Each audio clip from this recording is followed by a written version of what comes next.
There's a game called Hexus Force on the PSP that I just kind of ignored and never really looked at. Uh-huh. And if you imagine the increasing face amazement as I read through the Wikipedia article, it's published by Atlas. That's fine. That's normal. But it's developed by Sting, which obviously I like Sting a lot. It's an RPG where you have two different characters and you go through their different storylines. Through talking to NPCs, you unlock side quests and many things. That's the kind of thing I like. But then I was reading the reception. Some reviewers criticized the game's lack of challenge. And so that was my face getting more excited. And then saying that the game could be finished within a day or two. And that was my galaxy brain explosion excitement. So very excited to try a full-featured dual narrative RPG that you can finish in a day or two. Yes, please, to that. Made by Sting. That's easy. Sounds good. I've heard Sting games usually last around 8 hours. Oh, very good joke. I understand that reference there. Unfortunately, I lost most of what you said. It was a reference to the rumors regarding Sting's appreciation of tantric methods. Yes. I honestly, I don't think there should be any new Sting games because I think we should defund the police. Yes. Yeah. Yeah.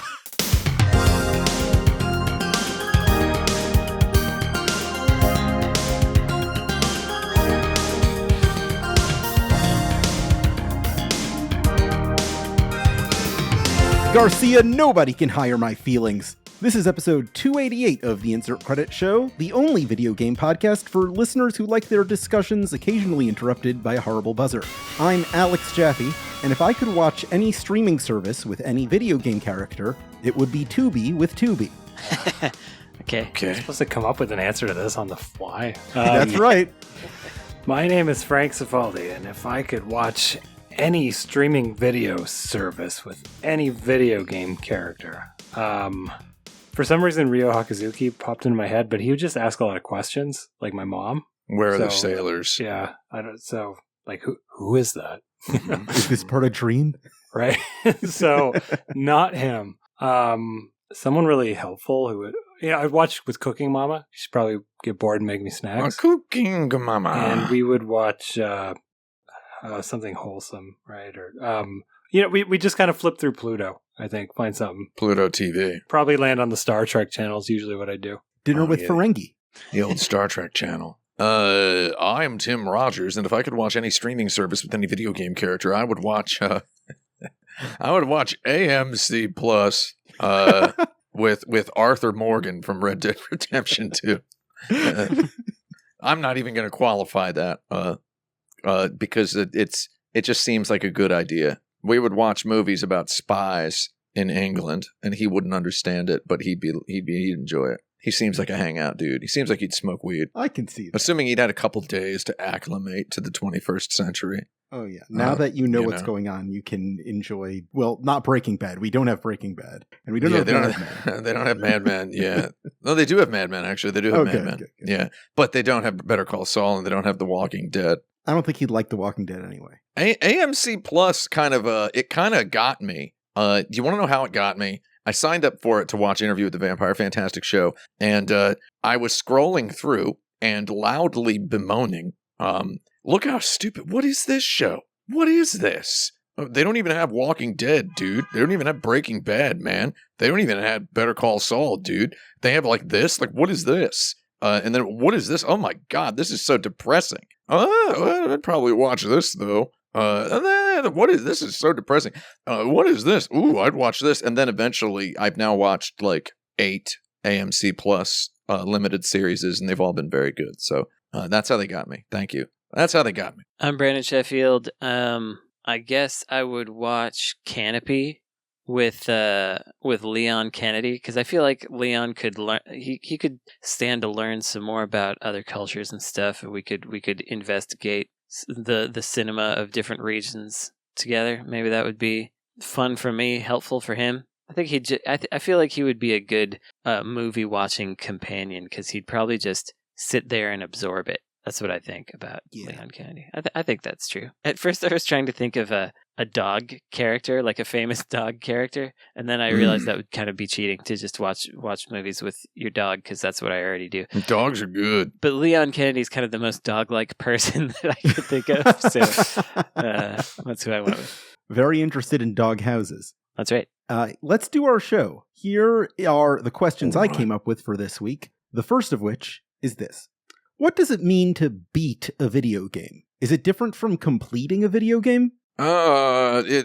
Speaking as a linguist, with a linguist's interest, you can tell because I pronounce it linguist. In the playground sense, beating, finishing, clearing a game all meant the same thing. However, today, where language has been, kind of disseminated, and people can kind of choose how they express themselves based on something other than exactly which region of the United States of America are they attending in elementary school, etc. The people who choose to say beat a video game might mean something a little different. But in the 1980s and 90s, it meant you finished it. You beat the final boss, is what it meant. So what does it mean now? I don't know. It might mean something different now. Or it's a kind of person says it now. I beat that game. So, unfortunately, I can't find the thread, but there was a good thread on the Insert Credit forums where people were comparing what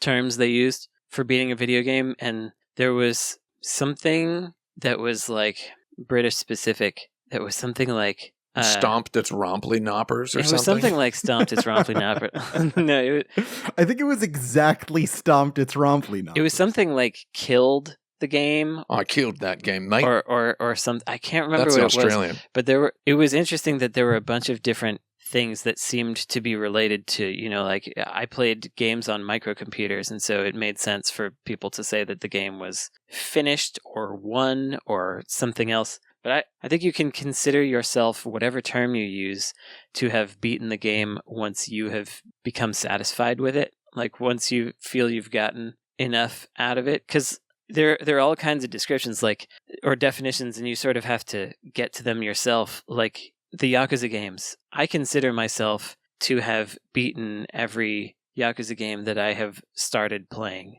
But I've never gotten all the trophies. I've never completed the Amon quests or anything like that. But I got to the end of the main story, and I did all the side quests except for those. So it's like I did 98% of everything. But I think even if I had only completed the main quest, I would consider myself to have beaten the game. Yeah. If I'd gotten bored of it and just played until I was done, I think I guess I wouldn't say that I had beaten the game, but I would have completed it for myself. Yeah, see, we've got a couple new verbs in the modern times where we've got completed people. Okay, so to confirm, I lived in several states of the United States of America throughout the 80s and the 90s. Too many to count. And I only ever heard finished, beat, or cleared or completed. Those are the four that I heard. Cleared being cleared, absolutely the rarest, right? Clear is interestingly the word most frequently used in Japan. If you know the phrase 1cc, that's right. That means 1 coin clear, right? Meaning you beat an arcade game, which is 100 yen coin. So that's they use the word clear almost ubiquitously to refer to completing a video game. Then now we've got phrases like platinumed. Right. Oh, yeah. Right. So, and the word platinumed, interestingly, the Xbox Chivos existed for a few years, right? Before PlayStation had trophies. And there wasn't, as far as I knew, a single word for saying I got all the achievements. Yeah, right. I don't think there was a single. People would definitely say like I 100%ed it, but they would say other things also. Yeah, so. there wasn't a verb. Or I got all the achievements, which is like I got all the achievements. Unwieldy. I got all the achievements in that game, dude. It's unwieldy, but when people wielded that particular phrase, they did so out of some kind of pride where it behooved them and their self-esteem personally to speak as long-windedly as possible. So maybe that phrase suited that particular exact crystallized era of Chivos. But when the PlayStation trophies came out and they had some kind of a brain designer put on it, who came up with the system of achievements are trophies that are different colors, and you only get the platinum trophy if you get all the trophies. Then people started saying platinumed, and I believe some people, except for the hardcore Xbox players, they'll say platinumed for like getting the achievements in any game. So that's like a new word. Yeah. Interestingly. And it's also weirdly ambiguous because you can, for example, I've only platinumed a couple of games, but one of them was Final Fantasy 15, which you can platinum without doing everything because there's the DLC, and if you don't get all the trophies in that, it doesn't count toward the platinum deal. So I have platinumed the game, but I haven't done every trophy you could get in the DLC. So I think that ultimately, like my final thought here is, I feel like the verb you use to refer to beating the game, it kind of speaks to the pace, the acceleration, and the velocity with which you played the game. I feel like in the past, as a person who has been immersed in groups that use every single one of these different words to refer to beating a game in the same way, I've arrived at a place where if I say I beat a game, it means I kind of went through it kind of dedicatedly, right? Like I just kind of went through the game. Whereas finished a game means like I took my time. Finished might mean that I played the game over a period of months or years, right? I finally finished that game, I feel like that's for me, that's how, if you put a gun to my head and said, what's the difference between beating a game and finishing a game? Beating a game implies that you kind of play straight through it, in my opinion. Oh, well, all right. Here's our next question that I have written just for you. In this games as service era we're in, when do you update a game and when do you sequelize it? You mean gas? Yeah. Gas. I got gas. One thing that is unfortunate about the loss of magazines, video game magazines, there would have been so many editors out there just raring to say, now you're cooking with gas when they're talking about game as a service video games. Talking about passing on gas. Yeah, those headlines, you just don't get those headlines the way you used to could. But anywho, you update it when it's financially viable and continues to make a lot of sense to do so. And then you sequelize it when you feel that you have reached the limitations of your ability to do that, or you need a refresh. And because obviously there are big questions about whether Overwatch needed a 2 or if they should have just kept updating it. And I think that debate is kind of over now, and people have just kind of given up on it. It's not. I mean, It's not. It's still going? It's not. No, it's Okay. very much not. Okay. It's kind of the big news this week. Oh, this week? Everybody's mad about Overwatch 2, rolling back all the promises that were supposed to make it a sequel to the original. Oh, whoops. Well, okay. That's. I guess I was plugged into what was going on, but not into the actuality of what was going on. Yeah. Yeah, it is.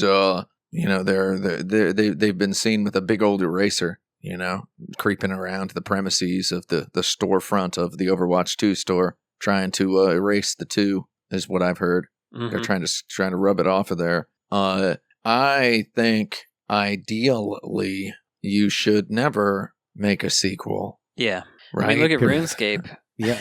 Like RuneScape's been going for about 6 million years. Yeah, 8 million years, I think. Still going. I think Final Fantasy XIV is the perfect example of a game that's just been going, let's just say more or less for 10 years, right? Yeah.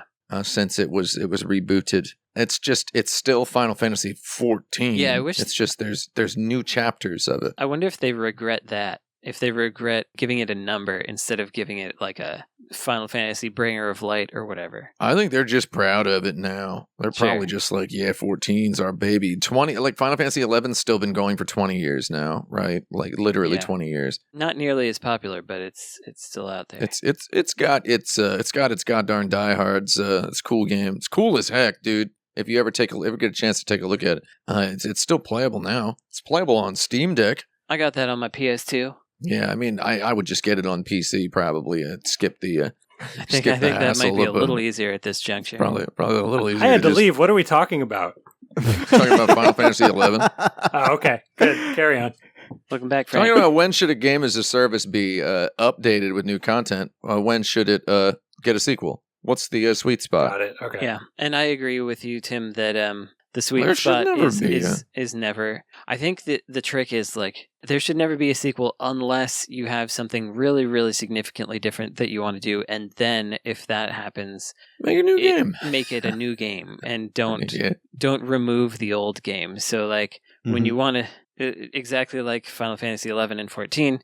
They didn't have to shut down Final Fantasy 11 to make 14 go. Yeah, and it's a completely different game that different people like for different reasons. I should make sure that somebody's going to point out this if I don't, and it's yes, Final Fantasy 11 and 14 are subscription-based video games. Yes, it's true. Don't. Though they're still game as a service, but yeah. Yeah, they're still as a service, but the strictly games as a service games where they sell they're not free to play. Skins and cosmetics or microcurrencies or whatever. I think the MMO model is pretty sweet.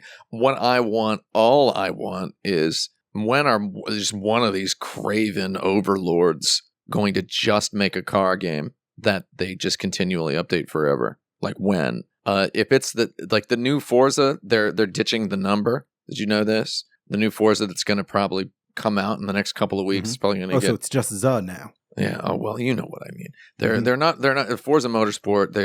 They made 7 of them in the past, which is a lot. Which is as many Gran Turismos as they made in less than half the time. Well, not less than half the time. What am I talking about? So this is as many Gran Turismos as they've made in a longer time. They're ditching the number. They're not calling it Forza Motorsport 8. They're just calling it Forza Motorsport. It's Game Pass. It's on Windows. It's on Xbox. I think they're going to be doing some sort of a showcase for it during the non-E3 in the next couple of weeks. All they got to do for me is just say, this is it. This is Forza. This might be the last the 2004 Subaru Impreza WRX STI you ever buy in a Forza Motorsport game. Your final Forzantasy. Yeah, this might be the last one you ever have to buy. What's in it for them?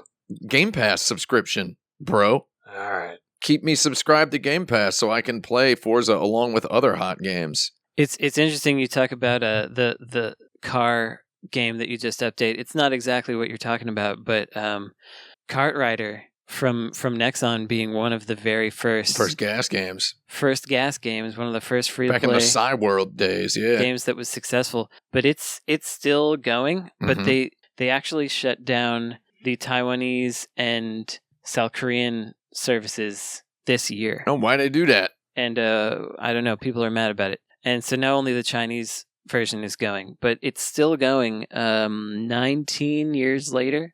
Isn't this also what Mario Kart Tour is? That's a mobile though. Yeah. But also this happened way before Mario Kart Tour. Yeah, Sure. 2004. This was people were playing it in their browsers at PC cafes in Korea. I remember seeing it. I walked in 2004 and there were just 100 some people playing this kart riding game. They were just playing flat out 100%, just dead on, absolutely shameless Mario Kart ripoff. Yeah. With characters that looked like they just got out of the stationery store. And I was like, what is this? And I was like, I want to play this. And my friend was like, here, check it out. And I'm like, oh, this is good. It's online. It's Mario Kart. It's online. You get items, buy stuff, right? It's just, there's new tracks all the time. I was like, I want to play this. And he's like, oh, you need a Korean social security number. And I was like, okay, never mind. So I couldn't play it without a Korean social security number. So that's my review of Kart Rider. Man, I wish I still had my spoofed Korean social security number that I got so that I could post on the forum RuliWeb. Oh, yeah. I could have used that for a lot of cool stuff. Yeah, they do those. Unfortunately, I let it go. I forgot about my it. I next didn't realize the question- significance at the time. Oh, okay. Next question. What's the best non-game feature a gaming console has ever had? Push the button and the cartridge comes out.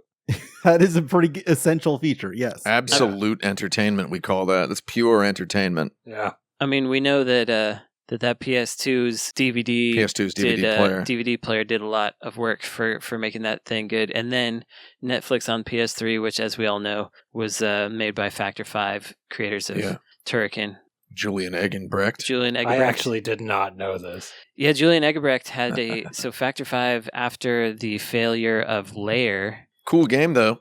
they wound up getting a good thing going, making all the streaming applications for the game consoles. I don't know if they still do that, but they wound up just having the niche of that because they knew about console certification and all the various Oh, problems and sure. how to update things. And so so they wound up being the go-to for like Netflix, Hulu, etc. They would make and maintain the streaming apps for all the consoles. I don't know if it's still the case, but it used to be.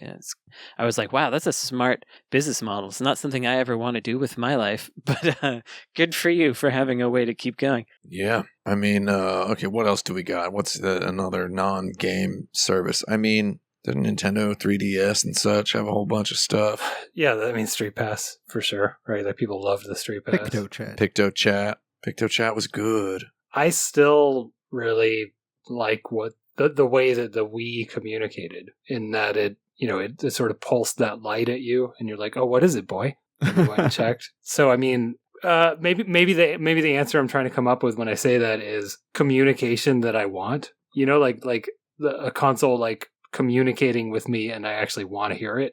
That's a good feature. Yeah, I guess so. I don't have anything to add. Yeah, I mean, yeah. I thought there were more good features. What about the Dreamcast? Some good stuff on the Dreamcast. Internet browser on the Dreamcast was a game changer. Not really. It was very exciting to have the internet on my 25-inch CRT TV for a couple minutes. Check my Indiana University email. Yeah, people without computers loved it. Yeah. My computer was back in my dorm when I got the Dreamcast.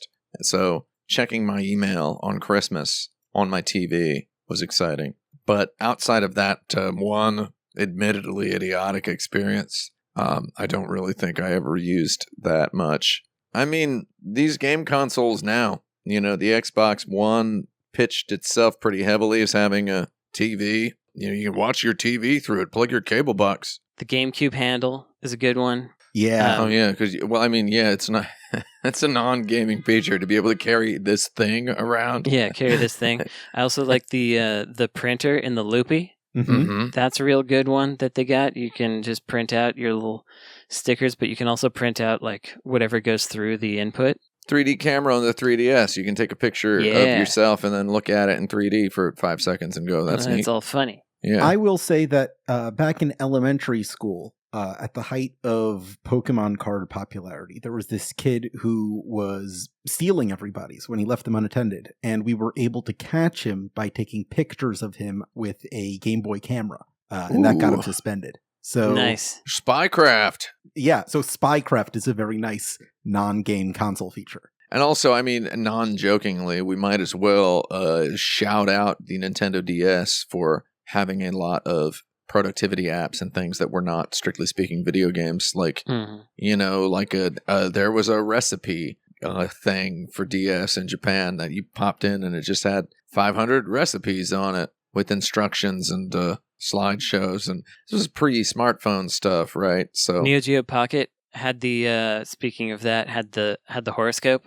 If you didn't have a cart in, you could just check your horoscope every day. That was pretty cute and fun. Yeah. I keep going back to the Wii. I don't know. Like, I think that was the king of non-gaming features. Mm-hmm. I hated that, Frank. I hated it. It drove me nuts. I thought the stupid... Wait, you hated what feature? The light blinking at me. Oh, no. I'm not even going to get to that part. Okay. I'm talking about, there was an app on there that was just like... Oh, sure, like the Weather Channel and stuff? Well, there's the Weather Channel one, right? But there was the one that's just like, what is your answer to this? Oh, the Wii channel, yeah. Oh, sure. yeah. No, I like that. It was like the... That was really cool. Innocuous OkCupid quiz. Yeah. God darn neat as heck. I guess I want to point out two things as a Sony man.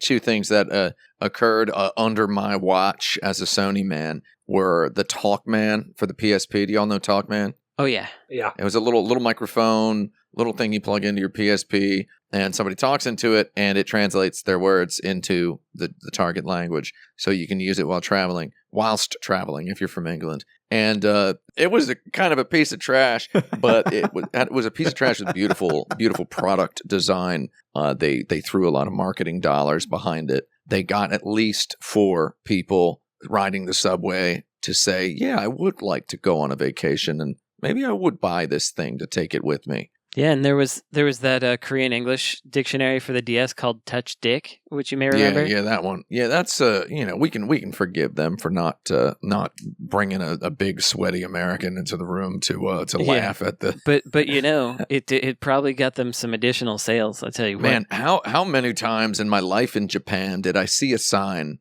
written in poor English and be attending to this particular situation with some foreign friend, a tourist maybe, someone I might not have known ultra well, who said something like, you could probably make a lot of money as a proofreader of signs in Japan, as a job idea for you. And I would just be like, I don't even know where to apply for that, man. Right. Like, I gotta get on national TV and offer my services. I gotta be wearing like a suit for Japan, a suit made out of like American dollar bills. A Bob Barker microphone in my hand. Like, what am I supposed to do? A big pink spangled tie. The Matthew Lesko of English translation. Hire me to fix your English. It's just the mind reels and boggles at the same time, which doctors don't recommend to think of how to do that. Another Sony thing, non-game feature that occurred, I'm just going to keep using the phrase under my watch because it makes me feel like I didn't waste my life. I did. Don't make no mistake. If you think I wasted my life, you are not whistling Dixie. Okay. This episode is Overwatch and Underwatch. So the other thing was Toro Mainichi Isho, which was a daily Toro non-game. Everybody knows Toro, right? He's one of the mascots for the Sony PlayStation in Japan. His little meow meow. Yeah. Okay. Toro is the name brand version that every Animal Crossing character is a Kmart store brand version of. No offense. So Toro was a revolutionary video game for a million billion reasons. I mean, even like the original Dokudemo Isho, the Pocket Station compatible PS1 game, even that was a non-game game where you it's a virtual pet in a way. But Mainichi Isho was not a virtual pet. It was like a blog. Like you tuned in every day, and Toro did a news broadcast in his apartment, right? And you got to watch him do it, and it was live written blog content from people at Sony, including promotional materials that I was a real big fan of it. And I remember telling one of the writers, I really love it. I tune in every day. And she was like, really? Like, I don't think you're the only person I've ever heard say they enjoy it. As like a joke, because I think it was there was a lot of question about whether or not that was the sort of thing Sony should be spending any time at all doing at that time. And now we have a Horizon Forbidden West DLC and a lot of open world games, so it's probably better now, right? They probably know what they were doing. No Siren games anymore, but we are getting Spider-Man and Wolverine. I just got to add Atari Jaguar Virtual Light Machine. VLM. Yeah. VLM.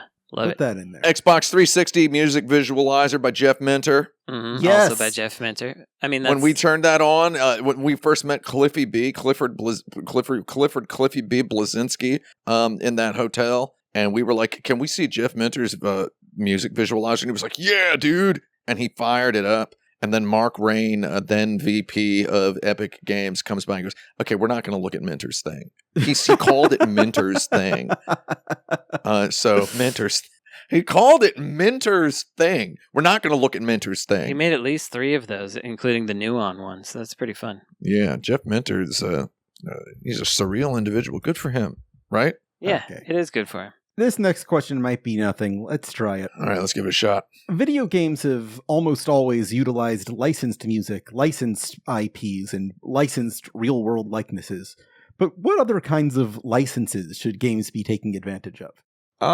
Fashion brands, I think I would be refreshed to see some video game characters wearing clothes by real brands. That would just be funny to me. It's happened a couple of times, but it's not nearly enough, I've seen a lot of games use creative license when dealing with a property. Oh, Lamau. In what way? When has a game ever been creative? No. Well, I mean creative license in Final that Fantasy 14. They will have a property and then they will interpret it differently. I don't know how creative I it knew is. what you meant. I also knew what you meant. I was making a joke. Did you know what I Oh. mean when I said, when has a game ever been created? Final Fantasy XIV? Because it's made by Square Enix Creative Business. Oh, creative, Unit. Ah. creative business division, whatever. Jokes on jokes here. We're all very funny. Yeah, Thank I'm goodness. just pointing it out so that nobody yells at you for not laughing at my joke, not laughing hysterically. How dare you? Why didn't you cackle hilariously like the Joker when Alex Jaffe said such and such? I don't know. That's right. I deal with this stuff all day, man. Okay. How dare Other you. kinds of licenses. I mean, Do you ask the guy giving you your slice of pizza at the pizzeria down the corner, down the block? Do you ask him, I bet you eat a lot of this. Yeah. Why aren't you slobbering while you hand me this slice of pizza? Do you? No. Okay, we're getting to this. All right. Right. Listen, my job is to laugh at your jokes. If all four of us did it, this show would be unlistenable. Okay? Oh, yeah, man. That's the end of it. people will be like, I loved this clip from this episode of this podcast or this YouTube Uh-huh. thingy. And it's just like people Unlistenable shrieking and laughing. And I love hearing these guys laugh. Oh yeah, Reddit r contagious laughter. Yeah. and I never like, I did not hear what the funny part was. And I Yeah. you know, so people do like that. So is what I'm trying to say. Yeah, they like that drive time radio atmosphere, right? Well, Yeah. they like that, but I mean, no offense when I say this. I think a lot of people listen to podcasts to sort of feel like they're chilling with friends. Oh, that's right. Yeah. So, like, sharing a laugh. That's what ours is of all course about. what resonates. Yeah, with them. friends cackle at one another. Yeah, they cackle. Yeah. They cackle like roosters, like directly into one another's mouths, just repeatedly, like that. Right? Is that how they do it? That's how they I do don't know it. what friends do, dude. I've never even met Brandon Sheffield. That's Yeah, true. isn't that weird? I barely met myself. We'll go get him someday. We'll show up at his house and he won't even know. We'll go get My him. dog's gonna bite you. That sounds like a plan to me. Gonna bite you on the butt Let's go get him. if you can reach. Dogs like me. It's weird. They just come up to me and say hi. That is weird. We had a classic cat interaction the other day. We're totally off the CCA. rails here, but CCI. Yeah. We're taking that creative license right Creative now. license. that's yeah. right. My partner is not beloved by cats. She likes cats, but they don't like her. Oh, has she ever played The Witcher? There have been no, she never has. Because the Witcher, the Geralt of Rivia in The Witcher, he is despised by cats. Yeah, so it's like a a similar- running thing. Similar vibe, and we've had many scenarios where like a cat will come up to me and meow and rub on my leg and stuff, and then she'll take a 1-inch step toward it and then it'll run away. But we were walking by this cat the other day, and the cat meowed sweetly at me and then saw her behind me and hissed. Well, that's good. They Oh, just God. don't like her. Excellent. That's interesting. Well, speaking of licensed stuff that's good, the Witcher series is just completely licensed. Yeah, The Witcher that's a series boot. is a whole licensed video game that has made untold quadrillions of dollars, I I think. didn't really understand the question though. Was it you said what other kinds What are some of better things uses of license? should we license? But like, Games based on books, more of those. I thought books was in your description of things. Books was in. Yeah. So I was challenging you to think laterally. Tim jumped at it with fashion, which was very good. yeah, fashion's good. Mhm. Like I feel like everything that people could possibly license, like cars, advertisements. Well, everything I think of like should be paid for by the owning entity. It'd be an advertisement at that point. Yeah, right. yeah. Like, Yeah. But advert games are pretty good, dude. That's not They true. can be. Every once in a Pepsi, while. man, bro. Are there like weird patents to license? That's where my mind goes. But yeah, I like, guess that's it. Interesting. All right, I'm going to call this question a rousing success. Yes. We'll be right Oh. back after a quick break.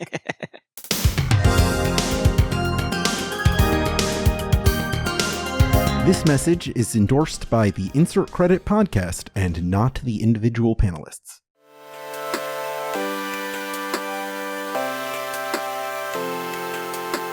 This is the Insert Credit Quick Break. I'm Alex Jaffe, and this week's episode of Insert Credit is sponsored by Egglien. That's Egglien, a portmanteau of egg and alien. Egglien is an award-winning action platforming game where you play as an alien in search of Earth, armed only with the power to spawn a massive amount of eggs. Which award? I'm glad you asked. Egglien's 14-year-old designer Alfie Wilkinson won the BAFTA Young Game Designers Game Making Award for this very title in 2022.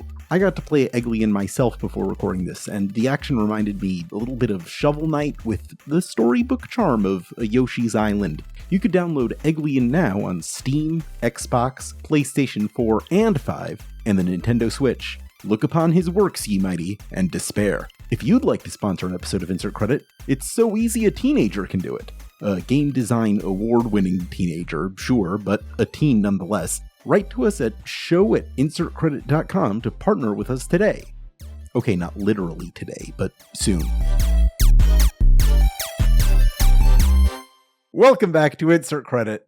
It's the show where we answer questions that I write, but sometimes I take them from listeners. Mhm. This one comes from a listener who subscribed to patreon.com/insertcredit. Oh, that's very interesting. What this listener did was they gave us a couple dollars a month so they could get this form Just a couple. How many? to send in those questions, get regular bonus episodes every month, and even irregular episodes ad-free. Wait, regular bonus episodes and regular episodes? Yes, as in bonus episodes regularly, and regular bonus episodes. Regular in time and regular in content. Regular is derived from the same word as kingly. Did you know that? Regal. Yes, this is a podcast for kings. Regular.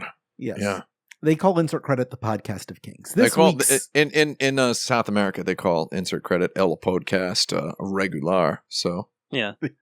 I like all of that. So it means something a little different. This next question on El Podcast Regular comes from ShlooterMcGavin, who asks, what would an eSports utility vehicle look like? And why would it exist? Oh, esports utility vehicle. Well, there'd be first of all water cooling. There'd be water. It would be electric, and there would be water tubes popping out of it instead of like the big old coal rolling smokestack chromed pipes, exhaust pipes sticking up out of it. Like you can, you know how a lot of these modern cars have a chip that controls a lot of the functions. You'd be able to upgrade it on your own. Absolutely. Within spec, so you could get your 4090 in there. An esports utility vehicle would look like the Asus ROG Rapture router, which I'll post in the chat here. I mean, it would look like one of these. That's what it would look like. It would look like that, or maybe like one of the, and it would have some like Alienware looking. Let's not jump on Alienware. They were the first, but right now they are the least egregious when it comes to looking like gamer stuff. You think? They're the tastefulest now. I mean, if you take I'd say the desktop computers are still pretty the Aurora out there, but it's got kind of like a jet turbine shape to it, kind of not too different from the Apple Mac Pro trash can design, where it has the fans are oriented there's a big fan down the middle. It's like a big oval, and it kind of sucks the air in there and blows it out the back. It's actually kind of a thoughtful, somewhat understated design. It sucks for many, many reasons, but I think none of them are aesthetic, in my opinion, for the reasons it sucks. We could get into why it sucks if you ever want to talk about that. Get Chris Graft on the show and talk about why that computer sucks. And maybe we will. That's a joke. Chris Graft works for Alienware. That's the joke that we're saying. Chris Graft, friend of the show, who will probably never hear this. The seats obviously are How much of a friend of the show can he be? I don't know. Like Frank established in a prior episode, your true friends are the ones that you can just sit in silence with, right, Frank? That's true. So, I did. Exactly. so he doesn't need to I've never listen to heard Chris Graft be silent. Yeah, No, guy's pretty good. It's not his bag. So yeah, there would be gamer chairs, right? Obviously, which is funny because in other words, it would just have really cheap car seats in it. Yeah, cheap car seats. It would come with those gunner glasses so that everything looks yellow. No, it would be there would just be a blue light blocker in the windshield glass. Sure, yeah. Gunners aren't a thing anymore. Gunner, I mean, maybe they still exist, but they're not a thing. People just wear blue. They just have blue lights blockers on their glasses. Look at these glasses I got. These reading glasses I got in Denmark. Right? Look at these. Y'all are seeing these, right? These are just normal looking. They're normal looking glasses. Yeah, they're regular, but they got all the gamer stuff on them. Can you see how blue my reflection is on there? Mm-hmm, it's just sending all the blue light back. So interesting. So that particular aspect of the modern gamer aesthetic has also been kind of sanded off as well, and it's kind of been seamlessly integrated into the mainstream. Also, I've seen like too many normal people these days. I always get tagged. I get snitch tagged on Twitter a lot. And I also, but I also get like people snitching on their friends they'll have a friend who's like, I want to buy a new office chair. Considering maybe getting a gamer chair because they're so much cheaper. I get like tagged in, and I'm like, I'm not going to participate in that. So normal people are buying gamer chairs now instead of office chairs. Have you seen you can get a like a $40 gamer chair at IKEA? Oh, wow. It's hilarious. Does it have like a generic outline of a game controller on it or something? I just completely turned into Mr. T right now because I pity the fool. I pity the goddarn fool purchases that. I looked at it and I was like, who wants this? And, when you ask that question, you're about to get told. And there was just instantly like an 8-year-old jumped into it and was like, Mom, we got to get this. Get this. It's an affordable gamer chair. It's an affordable gamer chair. It looks like a gamer chair. The $2 Swedish meatballs are gamer chairs. It's because of the YouTubers, right? I mean, yeah, right? Yeah, they're exactly. like cosplaying YouTube. Yes. A gamer chair. Yeah, makes sense. Yeah. And another thing this car would have is multicolored LEDs all over the place. Underneath, in the headlight, around the headlights, interior. Well, it would just have the RGB strips. Yeah. Yeah. But here I must once again step in to like gently debunk this as well. The RGB stuff now it's becoming more subtle, like drastically by far. Like the computer I have. So I own a ROG laptop that. Oh yeah, like a ROG Zephyrus. Like, that was made. I know them within the last 5 months, and yeah, they got that LED matrix thing on the back, right? It has the LED matrix on the back, which I turned off, but you can't permanently turn off the keyboard LED stuff. I mean, you can mostly. It turns on every time you wake it back up. I get that it's more subtle, but I wish you could just not have it. I mean, like my motherboard now is, LMAO. If you're following any of the tech, the PC parts YouTubers, Gamers Nexus and such on YouTube, I got that motherboard, that Gamers Nexus. If you watch Gamers Nexus and you're listening to this, I'm talking to the listener now. They're basically talking about my motherboard constantly for the past couple of weeks, which is very funny to me because I got the motherboard that's been melting CPUs. And I've been going through the lengthy process of getting it replaced. And my buddies who built the computer for me are real champions putting it together. But I've got that motherboard. I've got like the most expensive version of the Asus AM5 motherboards that they're making now because I needed the 10 gigabit Ethernet ports. That one is actually, I'm not a big RGB fan myself, but I really like the way that motherboard looks through the like ultra dark tinted glass of my computer. It's like very subtle, very dark lights in there. It's very tasteful looking. But yeah, basically I think if you're going to make an eSports utility vehicle, you want to have big old circus looking fans. When we consider what an SUV is a vehicle that's larger than anyone needs. Yeah. That is pitched to a person that doesn't need it. Person that wants to feel confident. And in general, they can't drive. Esports is not, we've discussed this with many people, but esports is not currently a viable occupation. It's a little more of a gamble than it is a direct route. And so I feel like those two things combined mean that regardless of how tasteful LED lights may be getting, this is pitched all the way to the max in terms of who it's marketed it's not toward. For what like esports is famous for like Korean StarCraft players using Philco keyboards, which let you press a button like really, really fast, really precisely, really accurately.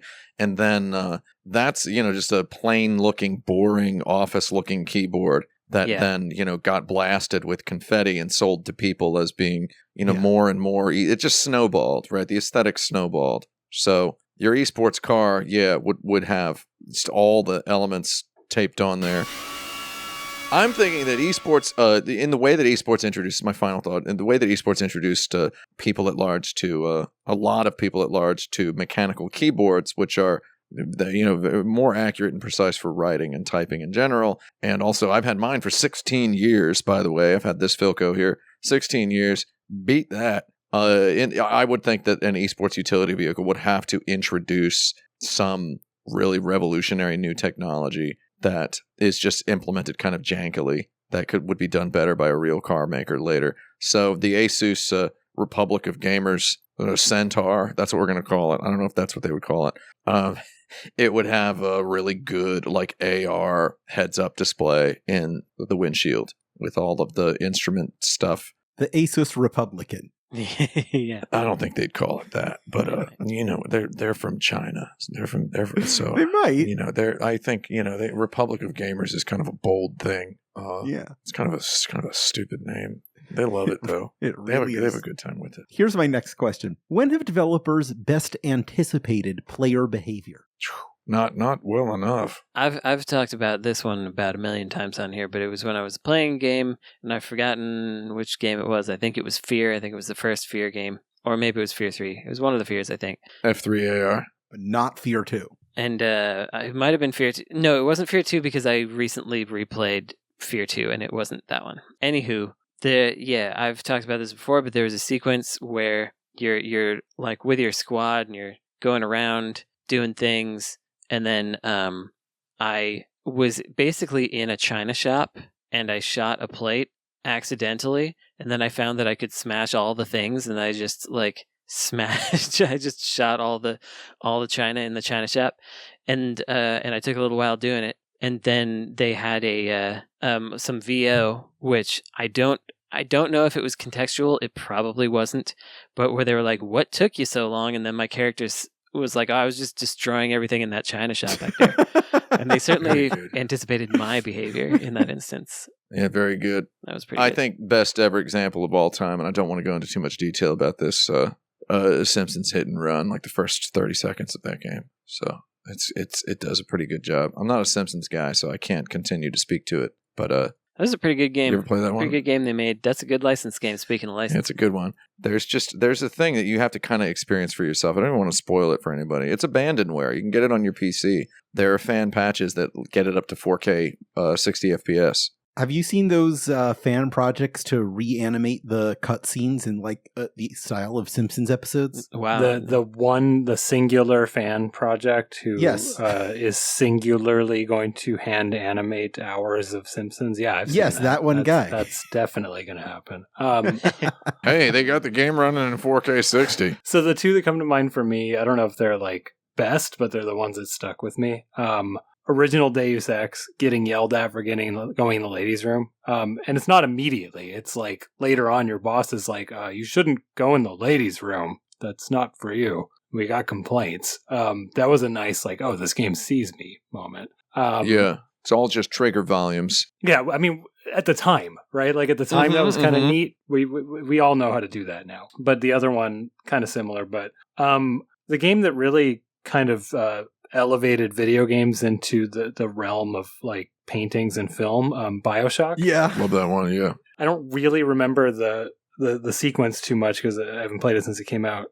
Because I don't know. That's one of those games that experience is kind of holy. Like feel like it would cheapen it to like revisit it. But but it would actually. Where are you cheapen going it. with this, Frank? So Franklin, where are you going with this? there's a guy who makes you like kill people and take photos of their bodies. Yeah. And guy's hilarious. when he finally revealed himself to me, I killed him, and I instinctively, like as a middle finger, took a photo of his body, and I got an achievement called Irony. Yeah, that's in And the I game. really liked that achievement. that kind of proves that the video game developers understand. Yeah. What ironic is. I mean, the least interesting thing in that game, of course, but stuck with me. Man, I had a really good one that was a joke, and I just kind of smoked too much weed, so I don't remember it now. Well, I got another one that's not a joke, which is Crazy Taxi 3. You can jump. Maybe you could jump in 2, I forget. But it's, to me, that's anticipating player desire before the player even desires it. Because, it's like, of course it would be cool to jump in a weird arcade racing game, driving game like that. But I didn't think of it before they did it. And then they did it. And I was like, oh, yeah, I did want that. So I think that's a different kind of anticipation, but it works. Jumping in a car? Jumping in a car? I would actually do it if there was a jump button on my car. One of my favorite jokes to make over the past, decades of my life, whenever I'm in a car with somebody and it's like a rental car, right? And I haven't driven it very much, and there's a whole bunch of traffic, is to ask the person in the passenger seat, can you find the helicopter button? I don't know where it is. It's a good joke. Yeah, I remember I had already heard you make this joke before, but it worked really well when we were driving the Nissan GTR. Yeah. Oh yeah, yeah. And I Yeah. I was driving it all fast, and the passenger, the other passenger, was like, "You're pretty good at driving this car." And Tim was like, "I don't know. If he was really good, he would have found the helicopter button by now." It was Very good. It was Very a good good joke. application of that joke. Yeah, it's a good one. That's one of my favorites. Here comes another one. Oh, all right, let's keep going. What games have most successfully ripped off older games without anyone really noticing? Hypergun Sport. Eco. Brandon, I said successfully. No, I did. I successfully ripped it off, and nobody knew about it unless I told them, because nobody knew what that game was. Y'all talking dog patch in here? Yeah. Can you imagine what a guy whose like whole life is loving dog patch looks like? Well, he's about 73. Yes, absolutely. He I probably can't looks like guess. that one paleontologist that they kept interviewing on TV when Jurassic Park came out. Yeah. That guy was having the goddarn time of his life. He was having just goddarn tacos for breakfast every day. We're talking dinosaurs? You know? Like, finally.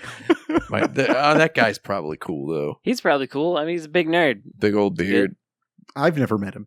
By default, I would think paleontologists are cool. I don't know. Yeah. Yeah, I would think so. Yeah, but then They wasn't might not be like, I want to hang out with them cool, but it's Yeah. I probably respect most of them.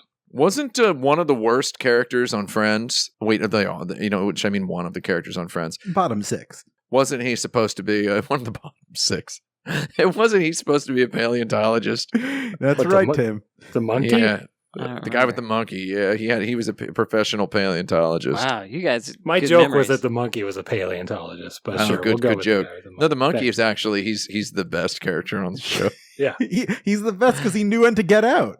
He was any which way but loose. You know what? Goddarn little monkeys like that. It's just not amusing to me as pets. It's not endearing. It's not funny. No. Give me a dog any day, 100% of the time. I don't even care what kind of dog it is. Yeah, I mean, monkeys is a little bit like, I don't know, they're a little too close to being us to keep as a pet, I feel. Yeah. And would you keep a little human as a pet? No. No. It'd kill you. I would not.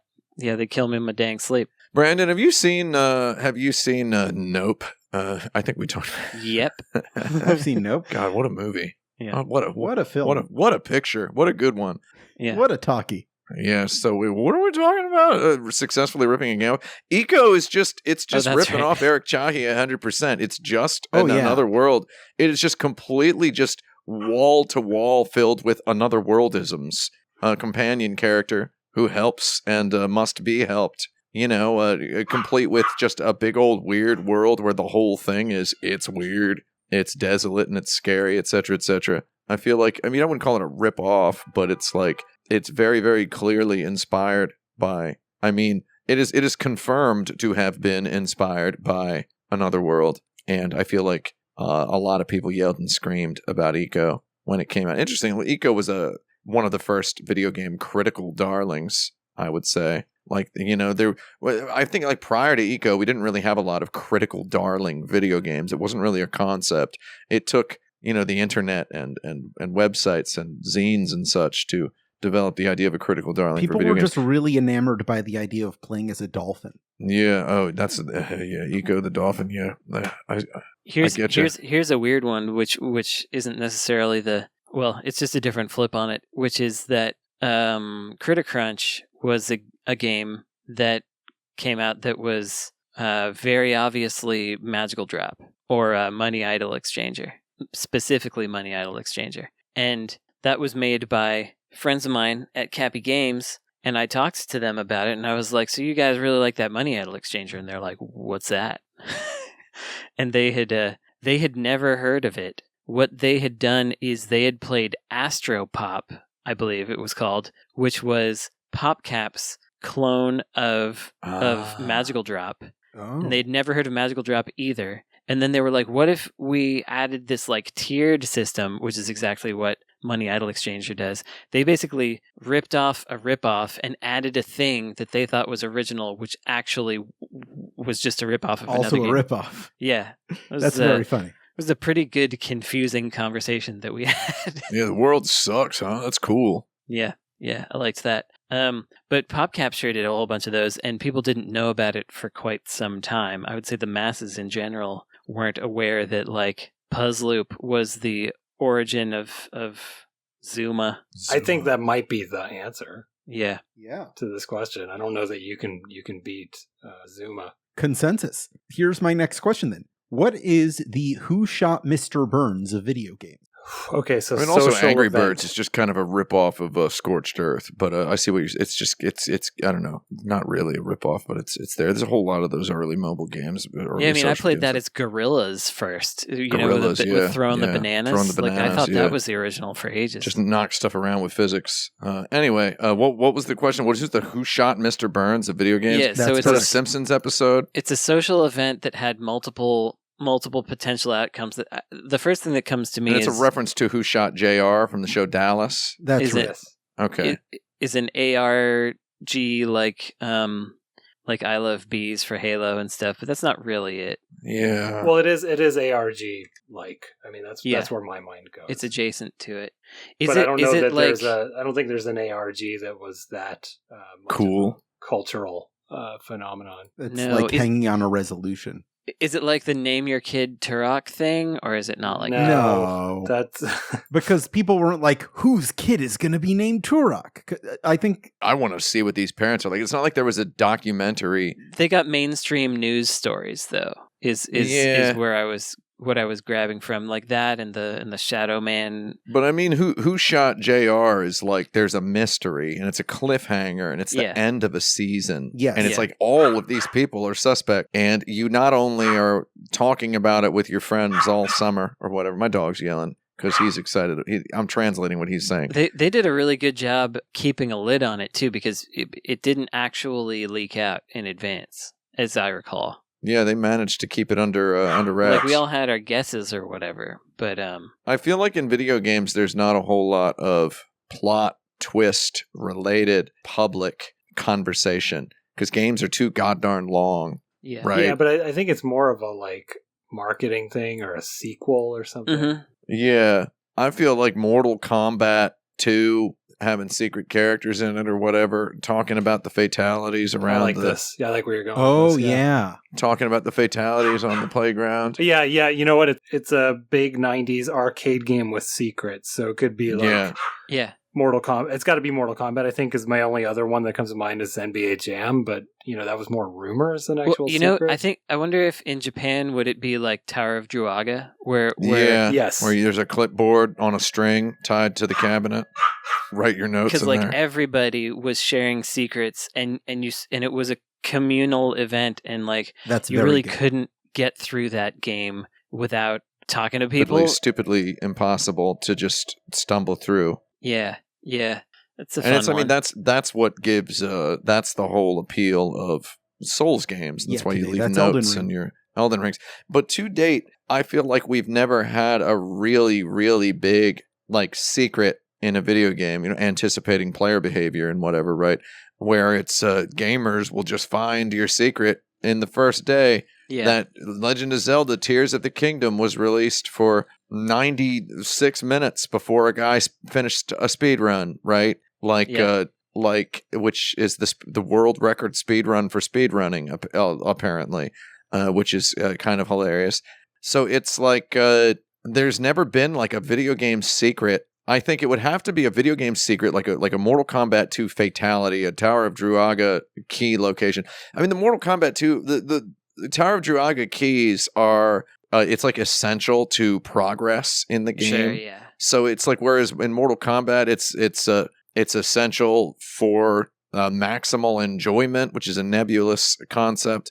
There's all of these. I mean, anything that creates like an avalanche of numerous apocryphal conversations, like I think would be what you'd want. But it's like I think it would have to be, and I think if anybody's going to do it, it's going to be From Software. But it would be one of these Demon Souls, Dark Souls, Bloodborne, Elden Rings, Sekiro's, like whatever they call their games now, because they're all so good. Why just call them Souls-likes? It would have to be one of those, and it would have to be a secret so tasty, and it is pitched as a mystery, right? And it would have to be pitched as a mystery, not as a secret or a plot twist. Like, how do you get in this door? And, gamers the world over have to share thousands of pages of blog posts and notes to figure out how to do it.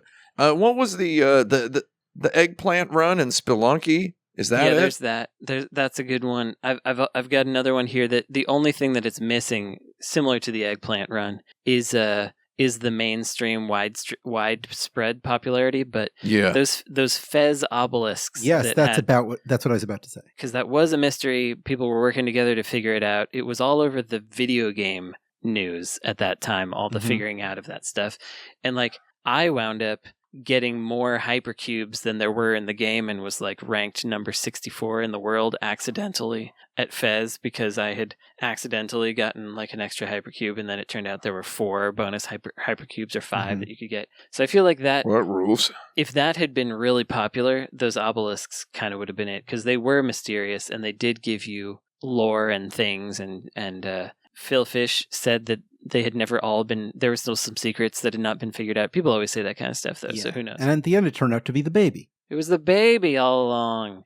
That actually made me think of, we were talking about that show and also Mortal Kombat, and I remember when the Babalities came out, and you could turn people into babies. I was like, you can't do that. Yeah, and then you could. It's true, though. It's like somebody telling you who shot Mr. Burns. You're like, it's not that person. Yeah.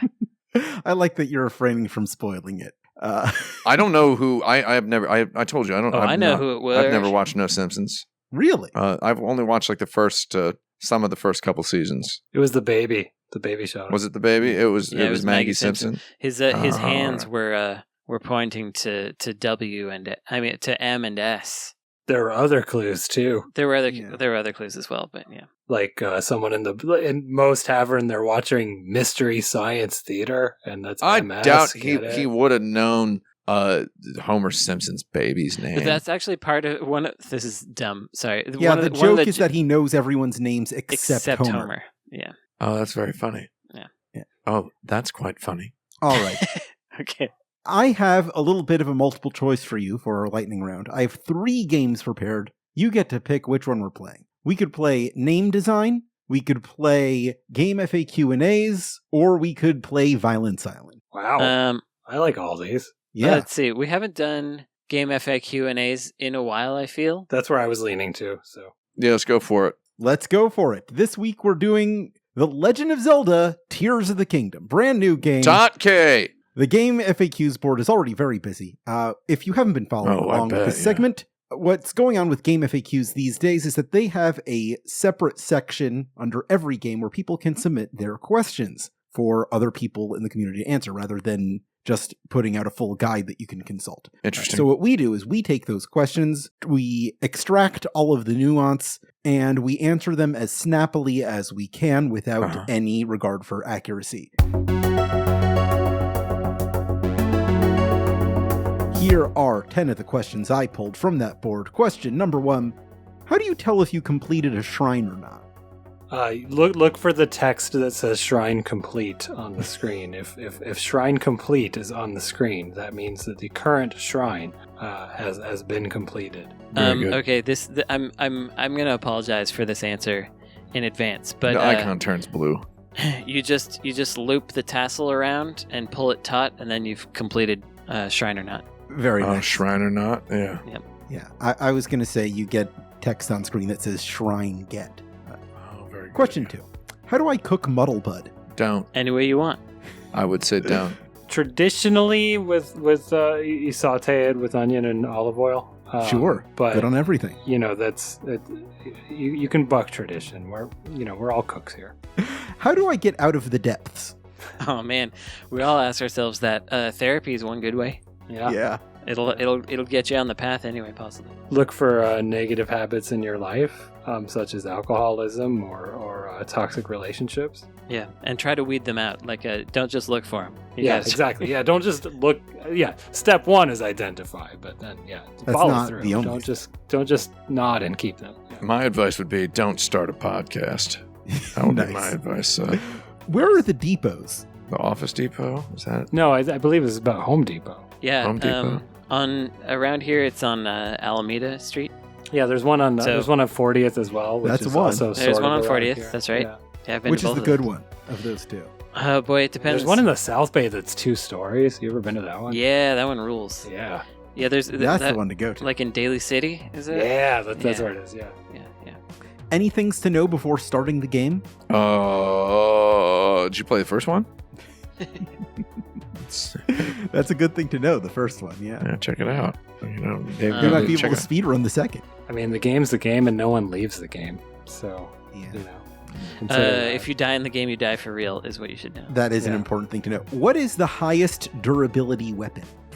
Whatever's made of diamond. Adamantium. Can adamantium Is cut adamantium diamond? Stronger than vibranium? Why are you asking me this? In the I'm Star not a Wars Marvel universe? guy. This is not Star Wars, Tim. I know that was my joke there. It's the same corporate overlord. It's Marvel Cinematic Universe. That's I a don't joke know. about how I'm pretending I don't know their comics exist. I'm gonna guess that Wolverine's claws cannot slash Captain America's shield. Therefore, durability-wise, it's probably vibranium. There you go. Is the paint made of vibranium on Captain America's shield? It's when you attach an egg to a stick. I think that's what it is. So the most durable weapon is Captain America's shield. Yeah. Yeah, that's what we've determined, yes. Could Superman eat Captain America's shield? I'm going to say yes. How do I Yes. get out of the cold I zone? think Matter Eater lad could eat it. Oh, absolutely. How do you get out of the cold zone? Yeah. Just buy a coat and stay. Lord. Yeah. It's not so bad to be cold if you own really nice coats. I bought such a nice coat, Gore-Tex. and I can just go outside in the cold, and it's like, oh, I don't care. That sounds nice. How do I keep my vehicle builds from taking off without me? It's like wearing a hotel bed outside. Is your vehicle builds from taking off without you? You keep hold of your keys. Well, yeah, I mean, first of all, don't let somebody else drive. Yeah, that's good. I mean, that's just, that's negligent. You should purchase your vehicles from a licensed dealership. That's right. Right. What are the max limits? A pop rock group from the 60s. Yeah. Yeah. Also, I knew one guy named Max, and to me that was enough. Last question. What triggers the hole in the emergency shelter? Shoot. Gunfire, I think. Yeah, that tends to be what triggers holes, yes. You ever watch that movie The Void? That'll answer the question for you. There's a big hole in the emergency center in that one. That's a good one. That's our episode. Congratulations, everybody. We sure made it through another one. Thank you. You did it. We're all intact. We're all in one piece. Wonderful. We'll live to see another one. Does anybody want to recommend something at this juncture? It's okay if you don't. I'll do a quick one. I actually have one, which is Brandon probably knows. I'm playing the newly dropped English translation patch for Rent a Hero #1 on the Dreamcast. And so far it's stellar. There's some weird jokes that I'm guessing were from the Xbox localization because they stayed true to it. They kind of like skirt the edge of edgy, but there's also some really funny lines. And I don't know what to call this genre of game that only Japanese people can make, where you just walk around and talk to people and it's funny. Whatever that genre is, that it is also... It's a format. It's a format. Sure, whatever that format is, I guess. But that is also Raw Danger and Yakuza. I don't know. I think it all stems from Boku no Natsu Yasumi, Moon, Tulip, LOL, Giftopia. That's all the same format as well. Captain Rainbow. Yeah. Just walk around, talk to people. The Yakuza games can certainly be played that way. Yeah. They just happen to have combat as well. Well, the same with Rent a Hero. Yeah, same with Rent a Hero. Interesting. But if you need one of those games and you want to like pretend that old Sega's still around and they made something new for you, and you haven't played this one yet because you can't read English and didn't want to play the Xbox prototype, go check it out. It's good. And also, Dreamcast emulation's great now. Oh, yeah. I hadn't messed with it in a while, but it's real good. Dreamcast emulation is very good for me. I own a Dreamcast with an optical disc emulator and an HDMI As do port. I. And I decided that instead of using that, I would play Dreamcast in 4K, and it looks way better. You say it looks way better, but what would YouTube commenters say if they saw half a second of footage of it in the middle of a 6-hour video? They wouldn't like it very much. They would say, "Ooh, that's not the proper exact resolution and frame rate and aspect ratio." I got a recommendation. Don't have to worry about that. That's and congratulations. Real quick, just for to add that. on to that, if you're using at least the Redream emulator like I am, use actual in-game saves, not save states. Loading a save state makes you fall through the floor. Oh yeah, Bless. that ain't good. I have a recommendation based sort of on this sort of stuff. I have in the past talked about liking my Xbox Elite controller, and literally every time I ever mention it, someone asks if they should get one, if it's good, and they usually frame it inside of do you actually like it, or are you just joking, or is it just kind of something you only like it because you have it? And I would say getting a good video game controller is good. If you can afford a good controller, get a good controller. And if you want to buy a good controller and you think it's too expensive, sit around and think about it. Maybe you do want a really good controller. I had like 2 people ask me about this today, so I was just wondering, because there's this new Asus Steam Deck competitor thing coming out. Y'all seen that, right? Mm-hmm. The ROG Ally. And they also are launching right alongside it a controller, the ROG Raikiri Pro, right? I've got people asking me if I have one yet, and if it's better than the Xbox Elite controller. And I don't know. I don't have one of those. I'm not on any kind of an inside track with those guys. They are in Taiwan, though. Beautiful Taiwan. We all love Taiwan here, right? Right? Oh, yeah. We do. It's the best. It's tropical as heck. Asus has also had all those problems lately, so, not saying they're my favorite. Their controller looks real nice. It's $170. The Xbox One Elite controller, or Xbox, I keep calling it Xbox One Elite controller, but it's just Xbox Elite controller. The Xbox Elite controller Series 2 is real nice. I have used mine nonstop for about 5 years. I use it with my Mister. People always ask me what's the best controller for the Mister. I would say get yourself one of these Xbox controller dongles. I just had to buy a new one because a power surge in my motherboard may have destroyed the old one, which did me very well for about 10 years. I had it since the original Xbox.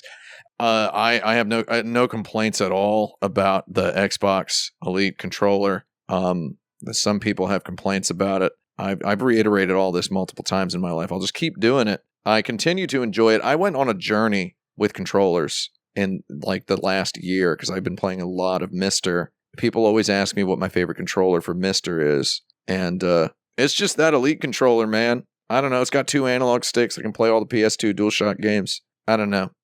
That's really all I've got. Just maybe my 200th recommendation ever for the Xbox Elite controller. I'll back it up. I've got one too. It's my Mister controller. It's my PC controller. It's nice. It just sits on my couch at all times and holds a charge for years, as far as I can tell. There's some kind of voodoo magic going on with the battery. Yeah. There's some kind of magic going on with this the little wireless dongle. Do you use the wireless dongle for your Mister? Yeah. I'm not a Bluetooth guy. Hate Bluetooth, right? This thing, first of all, doesn't say Bluetooth anywhere on the package, which is very interesting. I'm a big 2.4G wireless guy now, wherever I can. I got my 2.4G Saturn controllers, right? I got my 2.4G PlayStation 1, PlayStation 2, and N64 controllers from Retro Fighters. I think those are decent controllers. The PlayStation 1s are genuinely nice controllers to play video games with. 2.4G is beautiful. For some reason, the Xbox One Elite controller does not have any kind of like Bluetooth lag you would associate with Bluetooth, because I think it does it as it feels like it's like a Wi-Fi connection almost, like Wi-Fi Direct. I don't really know what the tech is because it just works so well. I've never looked into it, but that's what I use for all my stuff, and it's never failed me until yesterday when the adapter stopped working, and then I just bought a new one. So that's what I've got. Oh, another recommendation is Analog is releasing their Duo, but the pre-orders are on Friday, which is tomorrow. And if you're listening to this and you didn't get one, it's too late. I got all of them. I'm not going to get all of them. You got a Mister. You don't need it. Oh, you're trying to tell me what I don't need? Well, I want one. It looks okay. cool. And also, I do have a reason that I want one. So I'm very overjoyed that the first reply, the first Twitter reply, is like, just curious. Isn't there more market for NES and SNES? Just asking. It's like, yeah, keep on. That's exactly what I want. That's sickos.jpg for me. Why do you intentionally not produce the product that people want?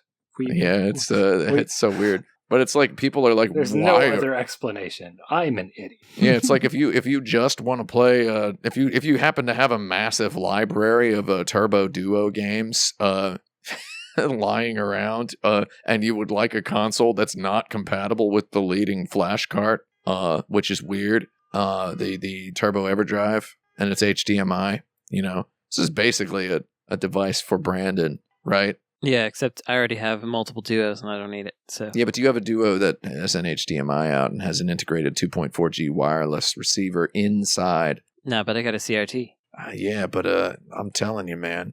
I'm telling you. I'm not getting one. I have I guess a more serious recommendation. I don't really know exactly how to approach it, but maybe people should talk to their parents and relatives about trans rights somehow. It's getting so it's getting real hardcore out there with these people trying to stop trans folks from just existing in the world, and it's really hard to know what to do, but I guess doing anything is better than doing nothing. So try talking to people about it. Maybe check out, I don't know if people like this organization, but the National Center for Transgender Equality, I think, is a good one. ACLU's doing some stuff. I don't know. There's just been so much stuff lately that, there's a real anti-trans initiative going on where people just illegal to exist in a public space in Florida, practically. People's bonkers, yeah. It's time for us to start really trying to pay attention to it. So that's my recommendation for this week is, I don't know, if you're in some state other than California or New York where protections are still sort of existing, maybe see what you can do. And if you are in one of those states, see about donating, see about talking to your relatives that might be in those states, that kind of stuff. I don't have to talk to my dad about this because unlike most white people from the Midwest who move to a city like New York, I don't stand around at parties and go, my parents are so racist. I don't do that because they're not. My dad worked for the EEOC, the Equal Employment Opportunity Commission, for 15 years. And on multiple occasions in the early 2000s, up until he retired a few years ago, he got trans people settlements from their former employers for having terminated them on grounds of their sexuality and such. So my dad's cool about that stuff and has been for a while. My mom's down there in Florida, and she's your mom's in Florida? She's in Florida. They all end up there eventually, don't they? It's the law. She's a left-wing person. She's That's doing where the her mom farm is, yeah. She's doing her best, but she's done letter campaigns and stuff to her conservative neighbors and things, and it's risky but good that she's been doing it. So I don't know, maybe you could convince your left-wing parents to do stuff also in their communities. Get them out there. It's not all parents here. There's I actually don't. I got to find out if my cousins are othering folks in that way. They're down in the South as well. No offense to the South in particular. There's cool people there. All of my conservative relatives happen to live there. Is all. That's why I bring it up. How do they get down there? This is extreme narrowcasting, I guess, but Mom, call me when you hear this. That's right. This has been the Insert Credit Show for this week. If you've enjoyed this or any episode of Insert Credit, please rate and review our show wherever and however you can. You could also support us on patreon.com/insertcredit, where you could become a patron to submit your own questions, listen to monthly bonus episodes, and get our regular weekly episodes ad-free. You could also join our community at forums.insertcredit.com and send all business inquiries to show@insertcredit.com, or find a video of this episode on YouTube. This episode is edited by Esper Quinn, with original music by Kurt Feldman. I'm Alex Jaffe. I'm Frank Cifaldi. I'm Tim Rogers. I'm Brandon Sheffield. And we're not going to look at Minter's thing.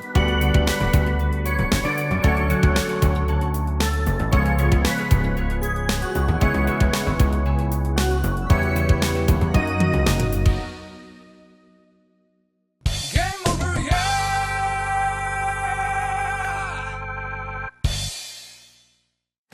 Minter's thing.